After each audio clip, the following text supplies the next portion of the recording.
आज हम पढ़ने वाले हैं इकाई 2 का आजीविका का पढ़ने वाले हैं आजीविका प्रदान करने में ग्राम उद्योग की भूमिका। तो इसका एमसीक्यू करने वाले हैं। तो सबसे पहला प्रश्न देखते हैं, खादी एवं ग्राम उद्योग आयोग के संबंध में निम्न कथनों पर विचार कीजिए। तो पहला ऑप्शन है इसकी स्थापना वर्ष 1957 में हुई थी, या फिर ऑप्शन नंबर 2 दिया है इस आयोजन का पुनर्गठन 2000 वर्ष 2003 में किया गया। इस आयोग में एक पूर्णकालीन सदस्य एवं 5 अंशकालीन सदस्य होते हैं।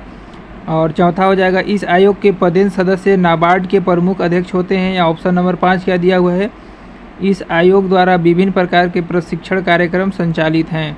तो इसका सही उत्तर हो जाएगा ऑप्शन नंबर 2 और 4। ऑप्शन नंबर 2 हो जाएगा, ऑप्शन नंबर 2 और 4 हो जाएगा। इसमें क्या दिया हुआ है, इस आयोग का पुनर्गठन वर्ष 2003 में किया गया और इस आयोग के पदेन सदस्य नाबार्ड के प्रमुख अध्यक्ष होते हैं। ऑप्शन नंबर 2 और 4 हो जाएगा। ऑप्शन नंबर देखते हैं किसमें दिया है, ऑप्शन नंबर बी में इसका सही उत्तर दिया गया है। तो अगला प्रश्न देखते हैं, तो सुमेलित नहीं है, तो सही जोड़ी में क्या सुमेलित नहीं है, तो छत्तीसगढ़ माटी कला बोर्ड का निर्माण कब हुआ था, तो देखिए 2012 में हुआ था, गठन हुआ था। छत्तीसगढ़ माटी कला बोर्ड का गठन वर्ष 2012 में हुआ था। और ऑप्शन नंबर बी में दिया है छत्तीसगढ़ हथकरघा विकास विपणन संघ का गठन सन 2000 में किया गया था। और ऑप्शन नंबर ए में 2012 में हुआ था। और ऑप्शन सी में दिया है छत्तीसगढ़ खादी एवं ग्राम उद्योग बोर्ड का गठन हुआ था 2001 में, और छत्तीसगढ़ हस्तकला बोर्ड का 2006 में नहीं हुआ था। तो ऑप्शन नंबर डी सुमेलित नहीं है, बाद बाकी ऑप्शन नंबर ए, बी और सी सुमेलित हैं।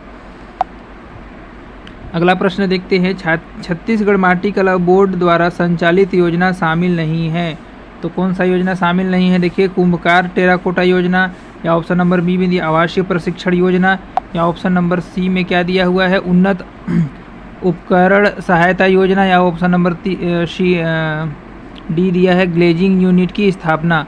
तो सही उत्तर हो जाएगा छत्तीसगढ़ माटी कला बोर्ड द्वारा संचालित योजनाओं में शामिल नहीं है। तो देखिए उन्नत उपकरण सहायता योजना शामिल नहीं है, ऑप्शन नंबर सी इसका सही उत्तर हो जाएगा। अगला प्रश्न है, मुख्यमंत्री युवा स्वरोजगार योजना के बारे में सत्य कथन का चयन कीजिए। तो क्या हुआ है, इस योजना के अंतर्गत विनिर्माण हेतु ऋण की सीमा 50 लाख हो गई है, या ऑप्शन नंबर 2 में दिया है योजना के अंतर्गत व्यवसाय हेतु ऋण की सीमा 5 लाख है, या ऑप्शन नंबर सी में दिया सेवा क्षेत्र में ऋण की सीमा 10 लाख रुपए है। तो सही उत्तर हो जाएगा इसका ऑप्शन नंबर 3 हो जाएगा, सेवा क्षेत्र में ऋण की सीमा 10 लाख रुपए है। तो ऑप्शन नंबर सी इसका सही उत्तर हो जाएगा, कथन 3 सत्य है। अगला प्रश्न है, ग्राम उद्योग कितने प्रकार के होते हैं, तो ग्राम उद्योग देखिए 7 प्रकार के होते हैं। कौन कौन सा, तो ग्राम उद्योग 7 प्रकार के होते हैं, हथकरघा, मिट्टी के बर्तन बनाना, खाद्य प्रसंस्करण, अचार, खादी, मुर्गी पालन, गाय भैंस पालन, 7 प्रकार के ग्राम उद्योग हैं।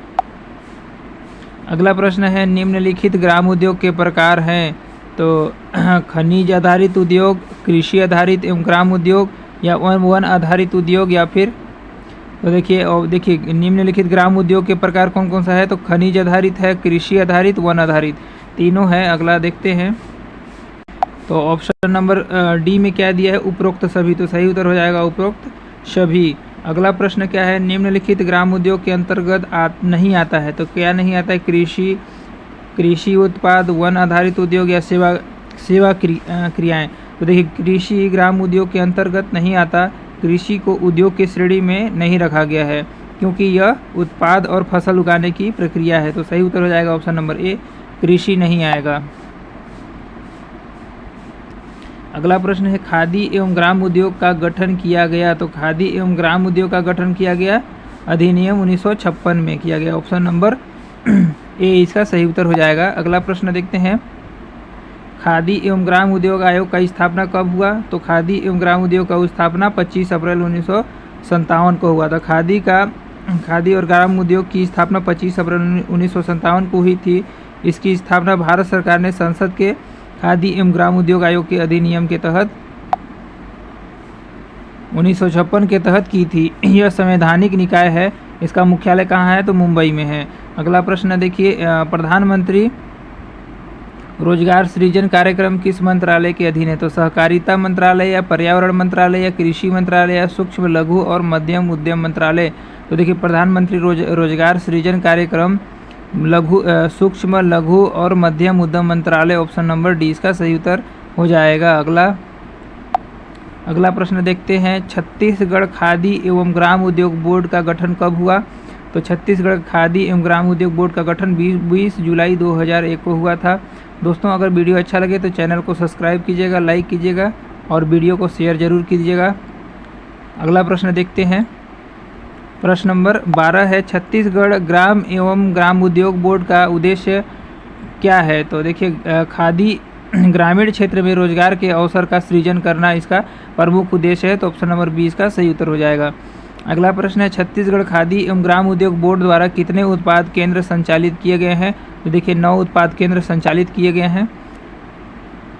अगला प्रश्न देखते हैं, प्रश्न नंबर 14 है, छत्तीसगढ़ खादी एवं ग्राम उद्योग द्वारा बांस शिल्प केंद्र कहाँ संचालित है?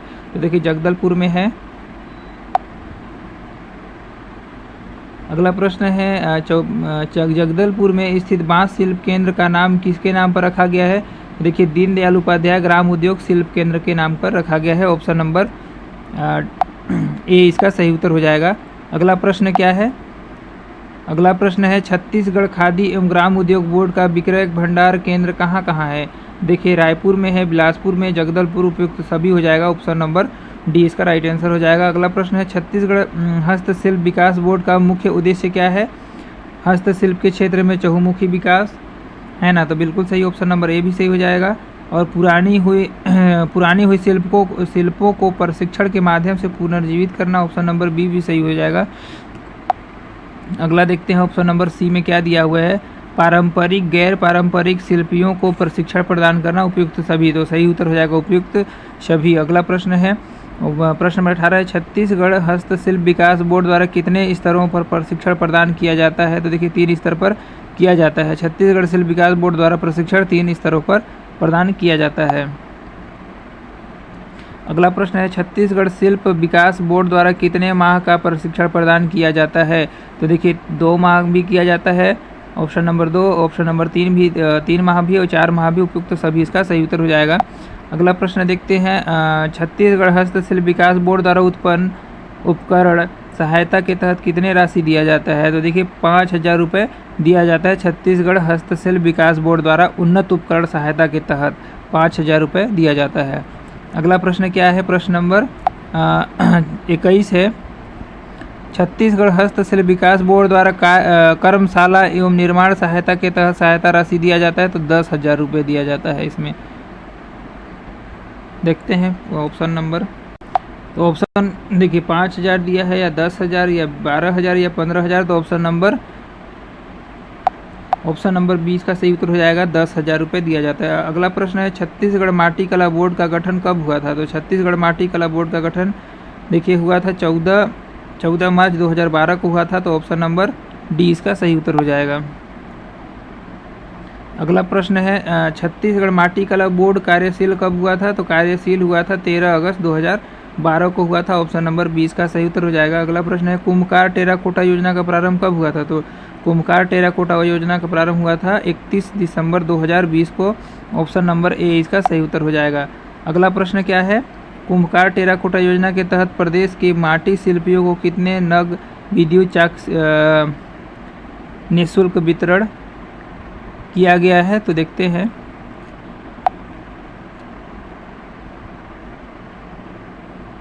तो ऑप्शन नंबर देखिए सी हो जाएगा, 6,481 विद्युत चाक वितरण किया गया है। अगला प्रश्न है, छत्तीसगढ़ माटी कला बोर्ड द्वारा ग्लेजिंग यूनिट की स्थापना कब किया गया? तो देखिए 2014-15 में ग्लेजिंग यूनिट की स्थापना किया गया।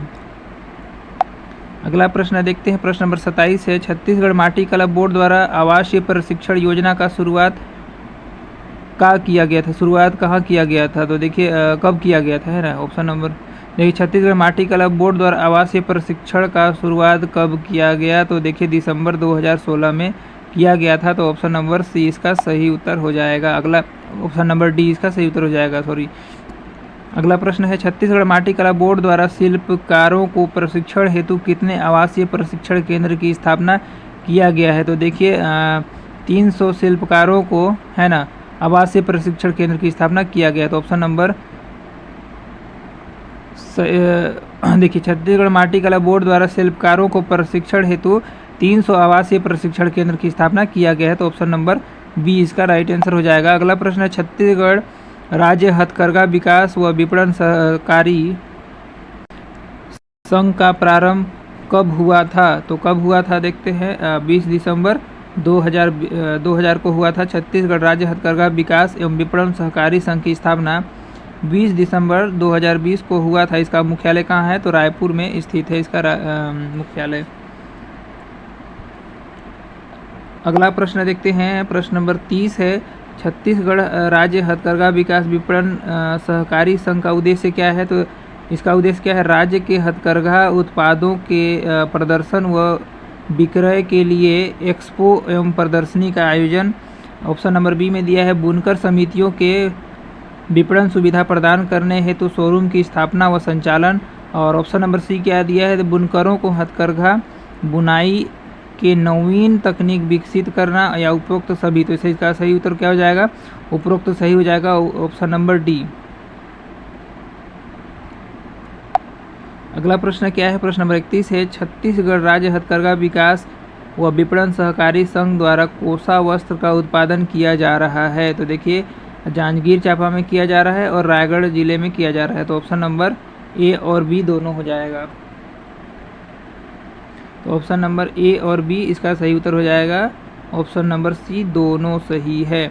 अगला प्रश्न है छत्तीसगढ़ राज्य हथकरघा विकास विपणन सहकारी संघ द्वारा सूती वस्त्र का उत्पादन किया जा रहा है। तो कहाँ कहाँ किया जा रहा है, देखिए दुर्ग में भी किया जा रहा है, बालोद में भी किया जा रहा है। ऑप्शन नंबर ए बी दोनों हो जाएगा। और अगला बस्तर में भी किया जा रहा है। तो उपरोक्त हो जाएगा सभी, ऑप्शन नंबर डी इसका राइट आंसर हो जाएगा। अगला प्रश्न है मुख्यमंत्री रोजगार सृजन कार्यक्रम का प्रारंभ किया गया था। तो कब किया गया था, 2017-18 में किया गया था मुख्यमंत्री रोजगार सृजन कार्यक्रम का प्रारंभ, वर्ष 2017-18 वित्त वर्ष। अगला प्रश्न क्या है, मुख्यमंत्री युवा स्वरोजगार योजना का उद्देश्य है। तो क्या क्या उद्देश्य है, युवा वर्ग को आर्थिक दृष्टि से स्वावलंबी बनाना। ऑप्शन नंबर बी है युवाओं को योग्यता अनुरूप रोजगार उपलब्ध कराना। ऑप्शन नंबर सी में दिया है युवाओं को रोजगार प्रदान करने हेतु बैंक ऋण प्रदान करना। और ऑप्शन नंबर डी दिया उपयुक्त सभी। तो देखिए मुख्यमंत्री स्वरोजगार योजना का उद्देश्य A option number A B और सी तीनों हो जाएगा। तो इसका सही उत्तर उपयुक्त सभी हो जाएगा, ऑप्शन नंबर डी। अगला प्रश्न है प्रश्न नंबर 35 है मुख्यमंत्री युवा स्वरोजगार योजना किस मंत्रालय के अधीन है। तो देखिए वाणिज्य एवं उद्योग मंत्रालय के अधीन है। कौन सा, तो मुख्यमंत्री युवा स्वरोजगार योजना किस मंत्रालय, तो वाणिज्य एवं उद्योग विभाग मंत्रालय के अधीन है। अगला प्रश्न है प्रश्न नंबर 36 है मुख्यमंत्री युवा स्वरोजगार योजना के लिए निम्नलिखित पात्रता है। तो क्या क्या, छत्तीसगढ़ का मूल निवासी हो, बिल्कुल सही है, और कक्षा 8वीं उत्तीर्ण हो, ऑप्शन नंबर बी भी सही है। देखते हैं अगला ऑप्शन नंबर सी दिया है आवेदक की आयु 18 से 35 वर्ष होनी चाहिए, उपयुक्त सभी। तो इसका सही उत्तर हो जाएगा उपयुक्त सभी। अगला प्रश्न है मुख्यमंत्री युवा स्वरोजगार योजना के आवेदन करने के लिए परिवार की न्यूनतम आमदनी होनी चाहिए। तो देखिए 3 लाख होनी चाहिए न्यूनतम आमदनी। मुख्यमंत्री युवा स्वरोजगार योजना के आवेदन करने के लिए तो आमदनी कितना, तो 3 लाख कम से कम अधिकतम होना चाहिए। ऑप्शन नंबर 20 का सही उत्तर हो जाएगा। अगला प्रश्न है मुख्यमंत्री युवा स्वरोजगार योजना के विनिर्माण क्षेत्र में ऋण दिया जाता है। तो विनिर्माण क्षेत्र में कितना दिया जाता है, देखिए 25 लाख रुपए दिया जाता है विनिर्माण क्षेत्र में, और सेवा क्षेत्र में 10 लाख रुपए दिया जाता है, और व्यवसाय क्षेत्र में 2 लाख रुपए दिया जाता है। अगला प्रश्न है मुख्यमंत्री युवा स्वरोजगार योजना में व्यवसाय के लिए ऋण प्रदान किया जाता है। तो ऑप्शन नंबर ए हो जाएगा, 2 लाख रुपए दिया जाता है व्यवसाय के लिए। अगला प्रश्न है प्रश्न नंबर 40 है स्व बिसाहू दास महंत पुरस्कार दिया जाता है। तो देखिए बुनकरों को कौशल प्रशिक्षण एवं उत्कृष्ट डिजाइन को प्रोत्साहित करने के लिए दिया जाता है। कौन सा, तो स्व बिसाहू दास महंत पुरस्कार। अगला प्रश्न है स्व बिसाहू दास महंत पुरस्कार के में पुरस्कार राशि दिया जाता है, कितना दिया जाता है, तो 2 लाख रुपए दिया जाता है स्व बिसाहू दास महंत पुरस्कार में। अगला प्रश्न देखते हैं प्रश्न नंबर 42 है राजेश्वरी करुणा माता पुरस्कार किस क्षेत्र में दिया जाता है? तो राजेश्वरी करुणा माता पुरस्कार दिया जाता है, देखिए, सूती वस्त्र का उत्पादन करने वाले बुनकरों को दिया जाता है। तो ऑप्शन नंबर सी इसका राइट आंसर हो जाएगा। अगला प्रश्न है, देखिए प्रश्न नंबर SIDBI का स्थापना कब हुआ था? तो सिडबी का स्थापना हुआ था 2 अप्रैल 1990 को हुआ था। भारतीय लघु उद्योग विकास बैंक स्थापना 2 अप्रैल 1990 को हुई थी। यह एक प्रमुख वित्तीय संस्थान है जिसका मुख्यालय कहाँ है? लखनऊ में स्थित है। अगला प्रश्न देखते हैं, SIDBI का मुख्यालय कहाँ है? तो अभी पढ़े थे, देखिए लखनऊ में। ऑप्शन नंबर सी इसका सही उत्तर हो जाएगा। अगला प्रश्न है, सिडबी का मुख्यालय कहाँ है? SIDBI का मुख्यालय का उद्देश्य क्या है? तो देखिए दिया है लघु एवं मध्य उद्योगों को ऋण साख पत्र उपलब्ध कराना। तो ऑप्शन नंबर सी इसका सही उत्तर हो जाएगा। SIDBI का मुख्य उद्देश्य है लघु एवं मध्य उद्योग को ऋण साख पत्र उपलब्ध कराना। अगला प्रश्न है, MSME क्या है? तो सूक्ष्म लघु मध्यम उद्योग मंत्रालय के वर्तमान मंत्री कौन है? तो देखिए जीतन राम मांझी जी हैं MSME के वर्तमान मंत्री। ऑप्शन नंबर सी इसका सही उत्तर हो जाएगा। अगला प्रश्न है, खादी एवं ग्राम उद्योग आयोग के निम्नलिखित कार्य हैं। तो क्या प्रशिक्षण स्कीम बनाना और उसका आयोजन करना, या ऑप्शन नंबर बी दिया है कच्चे माल और उपकरणों का भंडारण बनाना और अब उन्हें आपूर्ति करना, या ऑप्शन नंबर 3 दिया है खादी एवं ग्राम उद्योग या हस्तशिल्प के उत्पादों के बिक्री और विपणन को बढ़ावा देना, या ऑप्शन नंबर सी क्या दिया हुआ है? ऑप्शन नंबर 4 दिया है कार्यरत संस्थानों को एजेंसियों के माध्यम से वित्तीय सहायता कराना। तो इसका सही उत्तर क्या हो जाएगा, देखते हैं।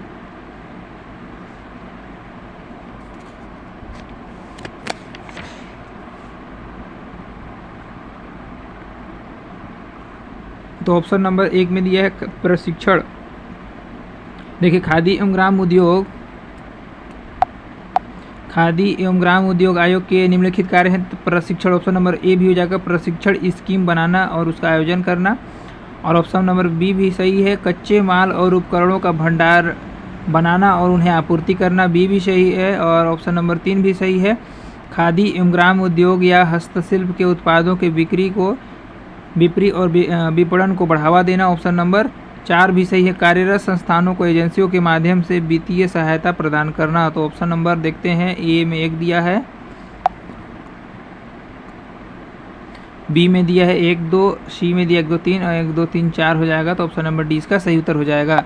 अगला प्रश्न देखते हैं, खादी ग्राम उद्योग आयोग अपने कितने विभागीय और गैर विभागीय प्रशिक्षण केंद्रों के माध्यम से प्रशिक्षण का संचालन करता है? तो देखिए 35 केंद्र, ऑप्शन नंबर डी इसका हो जाएगा। खादी ग्राम उद्योग आयोग अपने 35 विभागीय और गैर विभागीय प्रशिक्षण केंद्रों के माध्यम से प्रशिक्षण का संचालन करता है। तो ऑप्शन नंबर डी इसका सही उत्तर हो जाएगा। अगला प्रश्न देखते हैं, देश में खादी एवं ग्राम उद्योग आयोग के वर्तमान में बिक्री केंद्र की संख्या कितनी है? तो 8035 केंद्र हैं। तो ऑप्शन नंबर सी इसका सही उत्तर हो जाएगा। अगला प्रश्न देखते हैं, प्रश्न नंबर 50 है, खादी एवं ग्राम उद्योग आयोग में वर्तमान में कितने लाख लोग जुड़े हुए हैं? तो देखिए 4.98 लाख लोग, मतलब 4,98,000 लोग जुड़े हुए हैं। तो ऑप्शन नंबर डी इसका राइट आंसर हो जाएगा। दोस्तों अगर चैनल में अगर नए होंगे तो चैनल को सब्सक्राइब कीजिएगा, लाइक कीजिएगा और शेयर जरूर कीजिएगा। देखते हैं अगला प्रश्न नंबर 51 है, वर्तमान में खादी एवं ग्राम उद्योग आयोग कितने प्रतिशत महिला कारीगर हैं? तो 80% महिला कारीगर हैं। ऑप्शन नंबर देखते हैं, ऑप्शन नंबर ए 60% दिया हुआ है, ऑप्शन नंबर बी दिया है 70%, ऑप्शन नंबर डी दिया है 80%। ऑप्शन नंबर सी इसका सही हो जाएगा, 80%। वर्तमान में खादी एवं ग्राम उद्योग आयोग 80% महिला कारीगर हैं। अगला प्रश्न है, खादी एवं ग्राम उद्योग आयोग की संरचना निम्नलिखित है। तो आयोग की स्थापना केंद्र सरकार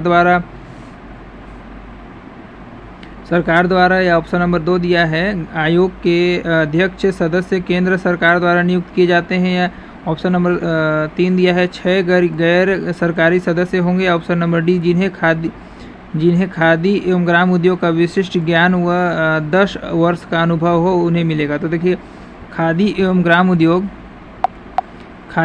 उद्योग की आयोग की संरचना निम्नलिखित है। तो ऑप्शन नंबर ए भी सही हो जाएगा। आयोग की स्थापना केंद्र सरकार द्वारा किया गया था। तो ऑप्शन नंबर ए सही उत्तर हो जाएगा। अगला प्रश्न है आयोग की अध्यक्ष सदस्य केंद्र सरकार द्वारा नियुक्त किए जाएंगे। ऑप्शन नंबर 2 भी सही हो जाएगा। ऑप्शन नंबर 3 दिया है 6 गैर सरकारी सदस्य होंगे। ऑप्शन नंबर 3 भी सही हो जाएगा। और ऑप्शन नंबर 4 भी, जिन्हें खादी एवं ग्राम उद्योग का विशिष्ट ज्ञान व 10 वर्ष का अनुभव हो उन्हें मिलेगा। तो ऑप्शन नंबर क्या दे देंगे? ऑप्शन नंबर 1 2 3 4 सही हो जाएगा। ऑप्शन नंबर डी इसका राइट आंसर है। देखिए अगला प्रश्न है कृषि आधारित एवं ग्राम संस्करण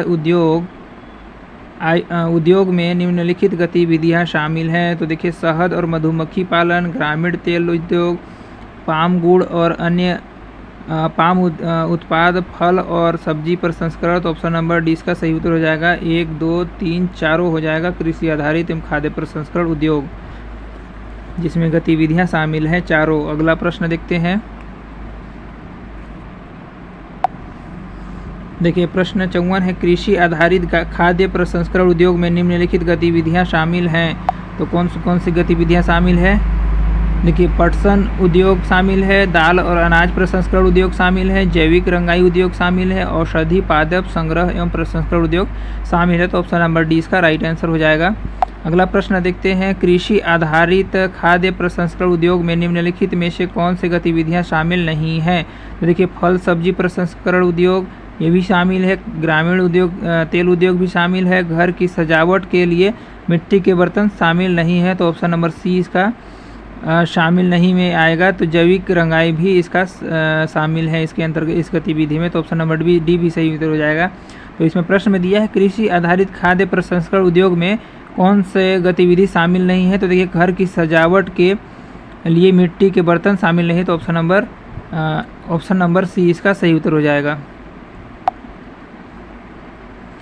अगला प्रश्न क्या देखते हैं खनिज आधारित उद्योग में निम्नलिखित गतिविधियां शामिल हैं। देखिए हस्तशिल्प मिट्टी के बर्तन, ऑप्शन नंबर ए भी सही है। चमकदार और सिरेमेटिक मिट्टी के बर्तन, ऑप्शन 2 भी सही है। घर की सजावट के लिए मिट्टी के बर्तन, ऑप्शन नंबर 3 भी सही है। और खाद्य उद्योग के लिए मिट्टी के बर्तन, ऑप्शन नंबर 4 भी सही है। तो ऑप्शन नंबर 1 2 3 4 सही हो जाएगा। ऑप्शन नंबर डी इसका राइट आंसर हो जाएगा। अगला प्रश्न देखते हैं खनिज आधारित उद्योग में निम्नलिखित में से कौन सी गतिविधियां शामिल नहीं है? तो ऑप्शन नंबर ए में दिया है चमकदार और सिरेमेटिक मिट्टी के बर्तन। ऑप्शन नंबर 2 में दिया है खाद्य उद्योग के लिए मिट्टी के बर्तन, या अगरबत्ती उद्योग, या घर की सजावट के लिए मिट्टी के बर्तन। तो देखिए ऑप्शन नंबर ए बी और डी शामिल हैं, बल्कि ऑप्शन नंबर सी शामिल नहीं है, अगरबत्ती उद्योग शामिल नहीं है। अगला प्रश्न क्या हो जाएगा स्वच्छता एवं सौंदर्य प्रसाधन उद्योग में निम्नलिखित गतिविधियां शामिल हैं। देखिए साबुन उद्योग भी शामिल है, और कॉस्मेटिक और सौंदर्य उत्पाद भी शामिल हैं, और सुगंधित तेल एवं सुगंध उद्योग भी शामिल है, और चौथा क्या है बालों का तेल और शैम्पू प्रसाधन शामिल है। तो ऑप्शन नंबर 1 2 3 चारों सही इसका हो जाएगा। उत्तर ऑप्शन नंबर डी इसका राइट आंसर हो जाएगा। अगला प्रश्न देखते हैं हस्त निर्मित कागज, चमड़ा और प्लास्टिक उद्योग में निम्नलिखित गतिविधियां शामिल हैं। ऑप्शन ए में दिया है हस्त निर्मित कागज और कागज उत्पाद उद्योग। ऑप्शन बी में दिया है कागज रूपांतरण उद्योग, चमड़ा उद्योग, या फिर कयर उद्योग के अलावा प्राकृतिक रेशा। तो ऑप्शन नंबर डी इसका राइट आंसर हो जाएगा। चारों उद्योग शामिल हैं। अगला प्रश्न देखते हैं ग्रामीण अभियांत्रिकी और नवीन प्रौद्योगिकी उद्योग में निम्नलिखित गतिविधियां शामिल हैं। कौन कौन सा गतिविधियां? इलेक्ट्रॉनिक और इलेक्ट्रिक उत्पाद उद्योग, बढ़ई उद्योग,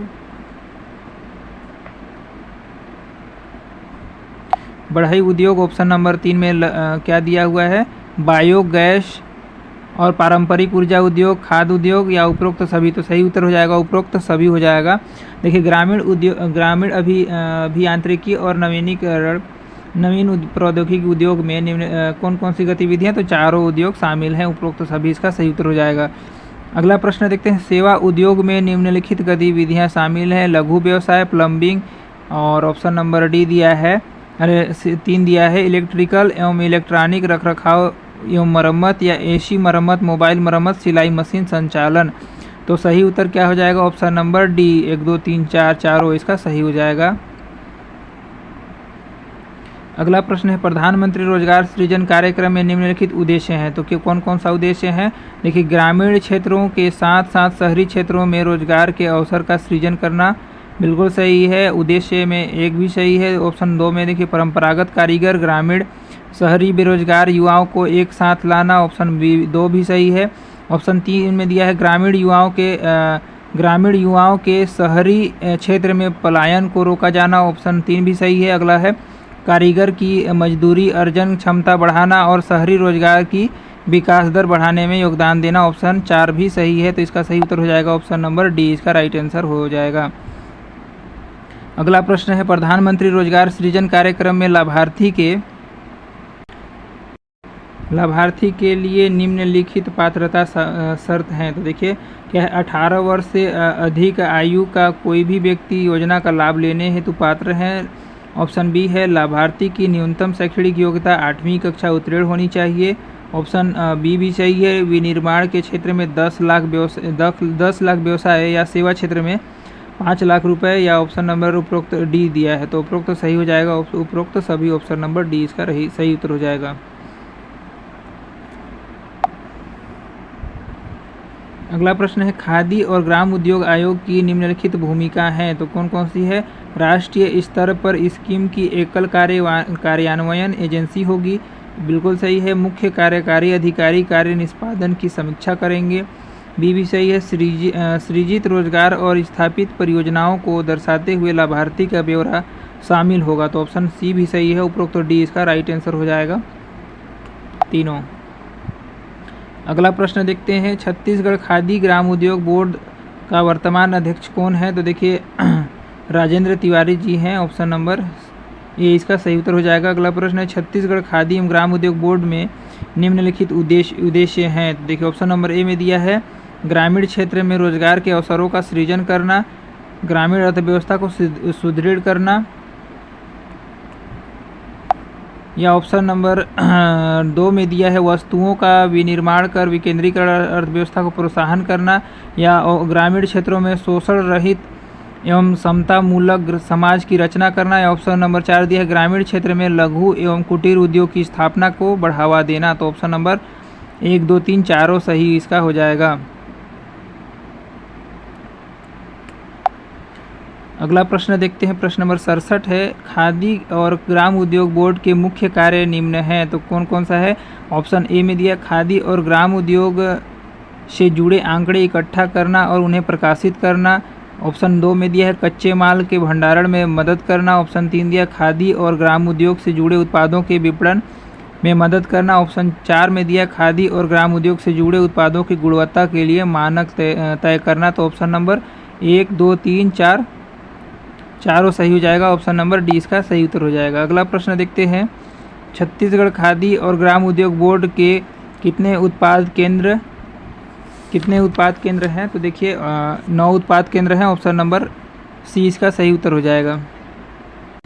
अगला प्रश्न है, प्रश्न नंबर 69 है, छत्तीसगढ़ खादी और ग्राम उद्योग बोर्ड के उत्पादन केंद्र निम्नलिखित में से हैं। तो Tifra Bilaspur, Dimrapal Bastar, Bhagat Deori Mahasamund, option number C, और उपरोक्त सभी हो जाएगा, इसका सही उत्तर हो जाएगा उपरोक्त सभी। छत्तीसगढ़ खादी और ग्राम उद्योग बोर्ड के उत्पादक केंद्र हैं तिफरा बिलासपुर, डिमरापाल बस्तर, भगत देवरी महासमुंद, उपरोक्त सभी इसका सही उत्तर हो जाएगा। अगला प्रश्न देखते हैं, छत्तीसगढ़ खादी ग्राम उद्योग बोर्ड योजना के अंतर्गत परियोजना लागत राशि है तो कितना है? विनिर्माण क्षेत्र में 3 लाख रुपये, सेवा क्षेत्र में 1 लाख रुपये, लाभार्थी द्वारा रुपए का अंशदान 5% और बैंक द्वारा सब्सिडी राशि 35% दिया जाएगा। तो ऑप्शन नंबर डी इसका सही उत्तर हो जाएगा। छत्तीसगढ़ खादी एवं ग्राम उद्योग बोर्ड योजना के अंतर्गत परियोजना लागत राशि हैं, ऑप्शन नंबर डी। अगला प्रश्न देखते हैं, प्रश्न नंबर 71 है, छत्तीसगढ़ राज्य में हथकरघा उद्योग में प्रत्यक्ष एवं अप्रत्यक्ष रूप से कितने लोगों को रोजगार मिला है? तो देखिए 54,000 लोगों को प्रत्यक्ष एवं अप्रत्यक्ष रूप से रोजगार मिला है। अगला प्रश्न है हथकरघा उद्योग द्वारा निम्नलिखित योजना संचालित किया जा रहा है, तो कौन कौन सा? देखिए समग्र हथकरघा विकास योजना ए, कौशल उन्नयन योजना बी भी, और उन्नत उपकरण सहायता योजना सी भी। तो option number A B C तीनों हो जाएगा। ये सब हथकरघा उद्योग द्वारा योजना संचालित किया जा रहा है।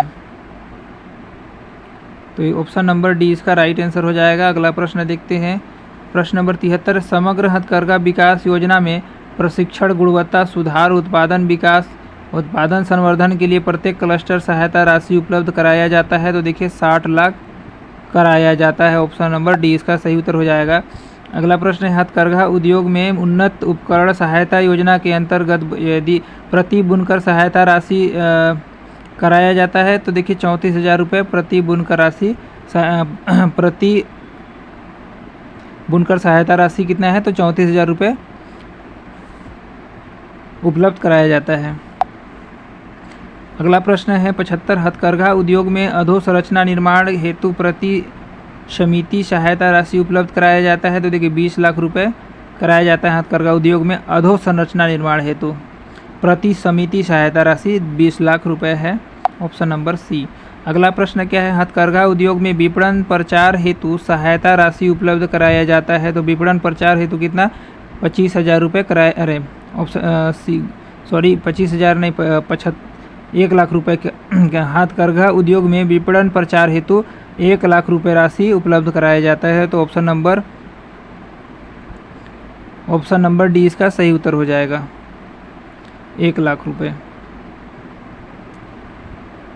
अगला प्रश्न है प्रश्न नंबर 77 है, हथकरघा उद्योग में बुनकर आवास सह वर्क शेड हेतु सहायता राशि उपलब्ध कराया जाता है कितना? तो देखिए 2.5 लाख रुपये कराया जाता है सह वर्क शेड हेतु। अगला प्रश्न है, बुनकर मुद्रा योजना के अंतर्गत बैंक के माध्यम से ऋण उपलब्ध कराया जाता है। तो बुनकर मुद्रा योजना के अंतर्गत बैंक से देखिए 2 लाख रुपए उपलब्ध कराया जाता है सहायता राशि। ऑप्शन नंबर डी इसका सही उत्तर हो जाएगा। अगला प्रश्न है, बुनकर मुद्रा योजना में बुनकरों को कितने प्रतिशत ब्याज दर पर ऋण उपलब्ध कराया जाता है? तो देखिए 6% ब्याज दर पर ऋण उपलब्ध कराया जाता है। तो ऑप्शन नंबर सी इसका सही उत्तर हो जाएगा। अगला प्रश्न है क्या है, प्रधानमंत्री जीवन ज्योति बीमा योजना के अंतर्गत बीमा कर अवधि में बुनकर की मृत्यु होने पर उनके परिवार को कितना सहायता राशि दिया जाता है? तो बुनकर की मृत्यु होने पर 2 लाख रुपये सहायता राशि प्रदान किया जाता है प्रधानमंत्री जीवन ज्योति बीमा योजना के अंतर्गत। अगला प्रश्न है, खादी एवं ग्राम उद्योग आयोग का पुनर्गठन कब किया गया? तो देखिए कितना 19 अगस्त दिया है 2005, या 19 सितंबर 2005, या फिर अगला है 19 जुलाई 2006, या फिर 19 सितंबर 2006। तो देखिए खादी एवं ग्राम उद्योग आयोग का पुनर्गठन किया गया था 19 जुलाई 2006 को। ऑप्शन नंबर सी इसका सही उत्तर हो जाएगा। अगला प्रश्न है, खादी एवं ग्राम उद्योग आयोग का मुख्यालय कहाँ स्थित है? तो देखिए मुंबई में स्थित है खादी एवं ग्राम उद्योग आयोग का मुख्यालय। अगला प्रश्न है प्रश्न नंबर 83, खादी एवं प्रधानमंत्री रोजगार सृजन कार्यक्रम का शुरुआत कब हुआ था? तो देखिए अगस्त 2018 में हुआ था। प्रधानमंत्री रोजगार सृजन कार्यक्रम की शुरुआत 2008 में हुई थी। यह क्रेडिट लिंक्ड सब्सिडी योजना है। इसमें सूक्ष्म लघु उद्यम मंत्रालय ने शुरू किया था इसे। अगला प्रश्न और लास्ट प्रश्न है प्रश्न नंबर 84 है, प्रधानमंत्री रोजगार सृजन कार्यक्रम किन 2 योजनाओं को मिलाकर बनाया गया है? तो देखिए क्या कौन कौन सा दिया है, प्रधानमंत्री रोजगार योजना 1993, और ऑप्शन बी में दिया है ग्रामीण रोजगार सृजन कार्यक्रम, या ऑप्शन नंबर 3 में दिया है स्वर्ण जयंती ग्राम स्वरोजगार योजना। तो सही उत्तर हो जाएगा देखिए ऑप्शन नंबर 1 प्रधानमंत्री रोजगार योजना 1993, और ऑप्शन नंबर 2 भी हो जाएगा सही ग्रामीण रोजगार सृजन कार्यक्रम। तो प्रधानमंत्री रोजगार सृजन कार्यक्रम, प्रधानमंत्री रोजगार योजना 1993 और ग्रामीण रोजगार सृजन कार्यक्रम को मिलाकर बनाया गया है। तो ऑप्शन नंबर ए इसका सही उत्तर हो जाएगा। दोस्तों अगर वीडियो अच्छा लगे हो तो चैनल को सब्सक्राइब कीजिएगा, लाइक कीजिएगा, वीडियो को शेयर ज़रूर कीजिएगा। तब तक के लिए धन्यवाद। जय हिंद। अपना ख्याल रखिएगा, अच्छे से तैयारी कीजिएगा। धन्यवाद।